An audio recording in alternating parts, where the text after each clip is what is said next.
Jemaat yang diberkati Tuhan, malam ini tibalah saatnya kita akan membaca dan merenungkan firman Tuhan yang pada kesempatan ini terambil dari Rut pasalnya yang ketiga, ayatnya yang ke-8 sampai dengan ayatnya yang ke-15.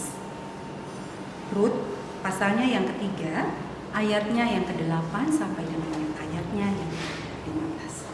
Namun sebelum kita membaca dan merenungkan firman Tuhan, mari kita rendahkan hati kita, teduhkan hati kita, dan kita berdoa mohon bimbingan Roh Kudus. Mari kita berdoa. Tuhan Allah Bapa di surga, Bapa yang maha baik, Bapa yang maha pengasih dan maha penyayang. Di malam hari ini Tuhan, kami anak-anak-Mu tertunduk di hadapan hadirat-Mu yang kudus. Kami mau menaikkan syukur dan terima kasih kami, sebab Engkau Allah yang maha baik, maha kasih dalam kehidupan kami.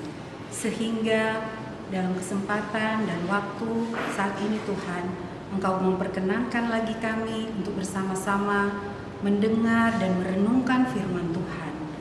Tuhan, hadirlah di tengah-tengah persekutuan kami di malam hari ini. Kuasailah kami semua dengan kuasa Roh Kudus-Mu, baik kami yang mendengarkan maupun hamba-Mu yang menyampaikan, supaya lewat kuasa dan hikmat Roh Kudus-Mu, kami semua dimampukan untuk memahami maksud Tuhan lewat firman yang kami baca dan kami renungkan bersama. Bahkan Kau memampukan kami untuk melakukannya dalam hidup beriman kami hari lepas hari. Berfirmanlah kepada kami, sebab kami anak-anak-Mu telah siap untuk mendengarkan dan melakukannya dalam hidup beriman kami. Demi Yesus Kristus firman yang hidup, kami berdoa dan bermohon kepada Bapa di sorga. Amin. Ibu Bapa dan anak-anak yang diberkati Tuhan, bacaan kita di malam hari ini yang terambil dari kitab Rut pasalnya yang ketiga, ayat 8 sampai dengan ayatnya yang ke-15 yang akan kita baca secara bergantian. Mari kita mulai membacanya. Ibu Bapa dan anak-anak yang diberkati Tuhan, Shalom. Ya, puji Tuhan, malam hari ini kita diberi kesempatan lagi untuk bersama-sama membaca dan merenungkan firman Tuhan. Kitab Rut lain sekali suasananya dibandingkan dengan kitab Hakim-Hakim yang mendahulinya atau dalam 1 dan 2 Samuel sesudahnya. Suasana dalam kitab Rut terasa sangat tenang dan terasa seperti kisah-kisah rakyat biasa. Tidak heroik, tidak romantik, pokoknya biasa-biasa saja. Kisah seperti ini bisa terjadi bagi siapa saja dan di mana saja. Yang menjadi soal adalah mengapa cerita yang biasa-biasa ini didokumentasikan secara khusus sampai masuk sebagai bagian dari kitab suci orang Yahudi. Mengapa pula cerita ini terus didokumentasikan sampai menjadi bagian dari Alkitab Kristiani?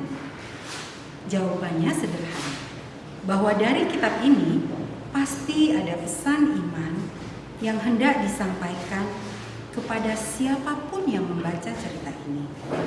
Dalam kesadaran itulah kita mau merenungkan perikop bacaan kita hari ini.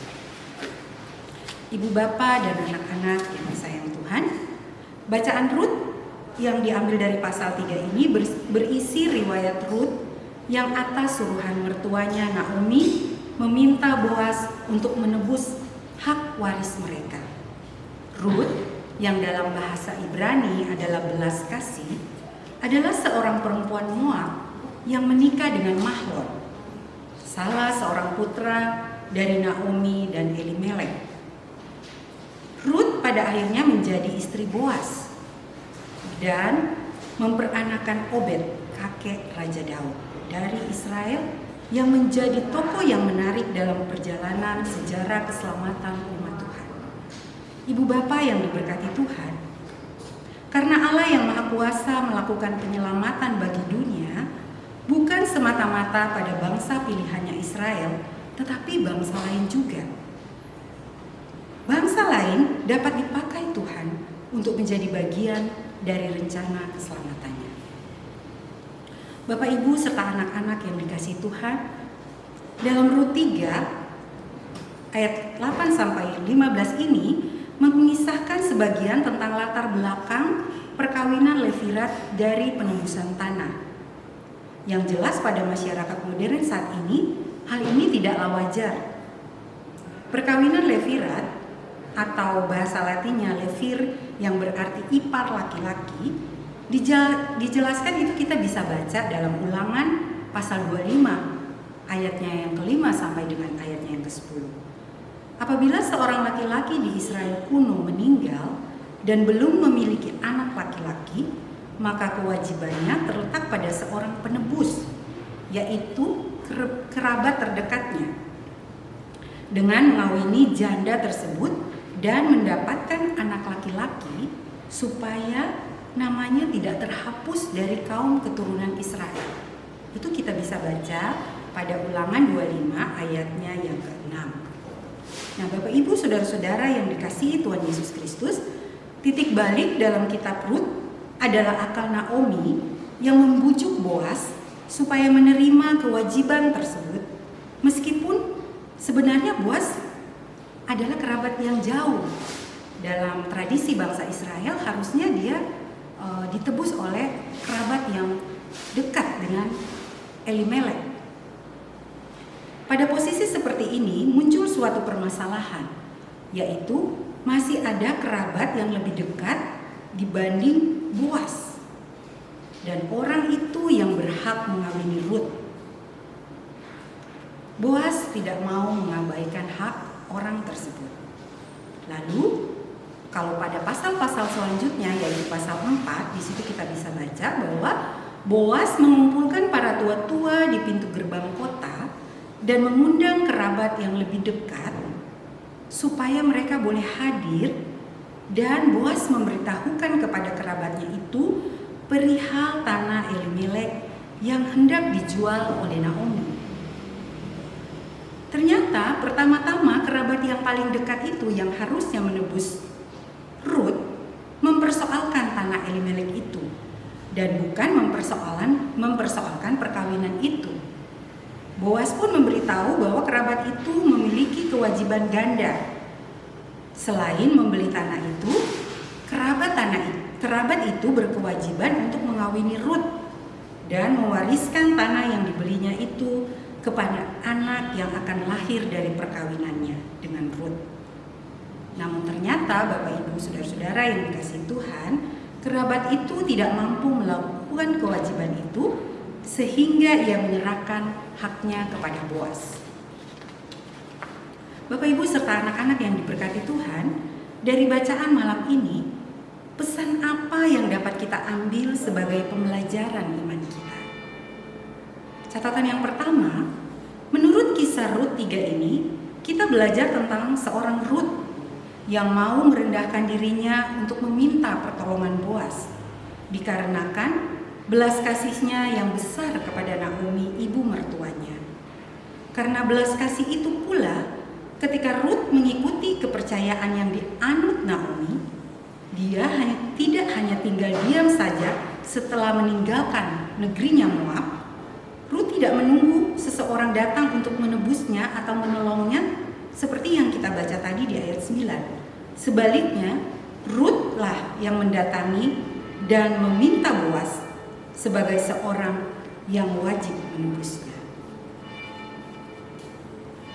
Bapak Ibu saudara-saudara yang diberkati Tuhan, sebagai seorang yang berperan dalam sejarah keselamatan, Rut menjemput anugerah keselamatan itu dengan mengikuti jalan hidup Naomi, memperkatakan pengakuan imannya dengan berani dan mau menuruti nasihat Naomi untuk meminta pertolongan pada Boas sebagai kerabat yang berkewajiban atas kelangsungan, keturunan, dan kehidupan mereka di Israel.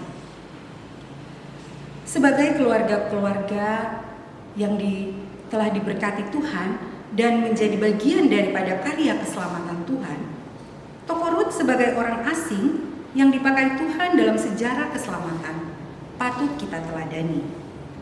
Karena ia berani menyatakan imannya serta menunjukkan belas kasihnya pada sang mertua dengan taat pada nasihatnya, dan akhirnya ia menemukan seorang yang berkewajiban atas kelangsungan keturunan hidup mereka. Ibu bapa yang diberkati Tuhan serta anak-anak sekalian, bagaimana dengan kita? Mungkin kondisi kita sekarang ini berbeda dengan Ruth. Namun dalam perjalanan ziarah iman kita juga sama, memiliki panggilan untuk berani menyatakan iman dalam lingkup yang paling terkecil, yaitu lingkup keluarga kita. Ibu bapa dan anak-anak yang dikasihi Tuhan, khususnya ketika saat ini kita ada dalam masa-masa kesulitan karena pandemi. Ekonomi krisis, kebutuhan meningkat, tetapi penghasilan berkurang, bahkan tidak ada sama sekali. Perubahan besar terjadi dalam kehidupan keluarga kita masing-masing. Dalam situasi seperti ini, apakah iman kita luntur? Ketaatan dan kesetiaan kita berkurang pada Tuhan? Ibu bapa dan anak-anak yang dikasihi Tuhan, Ruth mengajarkan kepada kita bagaimana dengan imannya yang melahirkan kasih, ketaatan dan kesetiaannya, menyatakan dalam tindakan yang penuh kerendahan hati untuk berjuang demi kelangsungan hidup keluarganya. Kita pun harus berani berjuang dengan tindakan iman dalam keluarga kita yang saling mendukung. Bapak, Ibu, serta anak-anak yang diberkati Tuhan, kadang-kadang dalam situasi sulit, gampang sekali memicu di dalam keluarga itu terjadi kesalahpahaman. Pertengkaran terjadi antara suami istri, anak, orang tua, maupun dengan sesama kita. Bacaan kita malam hari ini mengajarkan kita, mari seperti Ruth dan Naomi, kita sama-sama berjuang dengan iman, kasih dan taat, dan mempercayakan seluruh hidup kita kepada Tuhan dengan saling menguatkan di antara anggota keluarga kita. Tekun berdoa, setia beribadah kepadanya. Bapak, Ibu, anak-anak yang diberkati Tuhan, meskipun saat ini keadaan kita terbatas, kita tidak bisa beribadah seperti malam ini, kita beribadah secara online, kita tidak bertatap muka, tidak bersekutu bersama juga pada ibadah-ibadah minggu, tapi Tuhan dengan kasih-Nya menyediakan banyak sarana bagi kita untuk kita tetap bisa merasakan hadirat Tuhan dalam persekutuan, terlebih dalam persekutuan di dalam keluarga kita. Mari sama-sama kita mengikuti setiap ibadah yang dilakukan di gereja kita, baik itu dalam ibadah minggu, ibadah rumah tangga, maupun pelkat-pelkat, ada PKB, ada PKP, ada juga PA, PT, semuanya Tuhan memfasilitasi kita supaya kita tidak jauh daripada Tuhan. Bapak, Ibu, kenapa kita harus seperti itu? Karena satu-satunya harapan kita hanya ada padanya.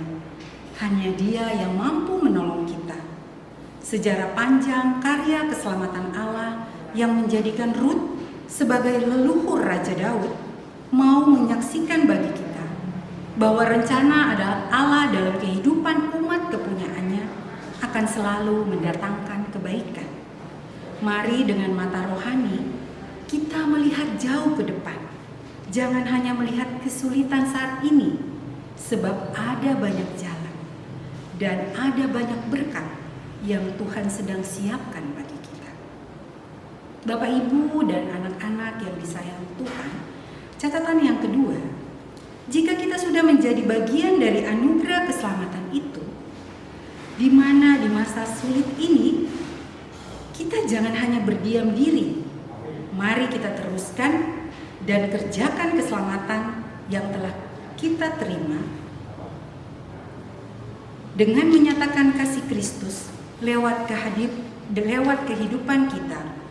Khususnya dalam bulan pelayanan dan kesaksian saat ini, kita semakin tergerak untuk tindakan nyata menjadi garam dan terang dan sedia selalu menjadi alat kebaikan Tuhan, menjadi saluran berkat-Nya lewat kerelaan kita untuk saling menguatkan keluarga-keluarga yang lain yang ada di sekitar kita yang juga mengalami kesulitan, dan juga kerelaan kita untuk menolong sesama yang membutuhkan, baik di tengah-tengah persekutuan gereja kita maupun di tengah masyarakat di mana Tuhan memakai kita untuk berkarya dan melayaninya.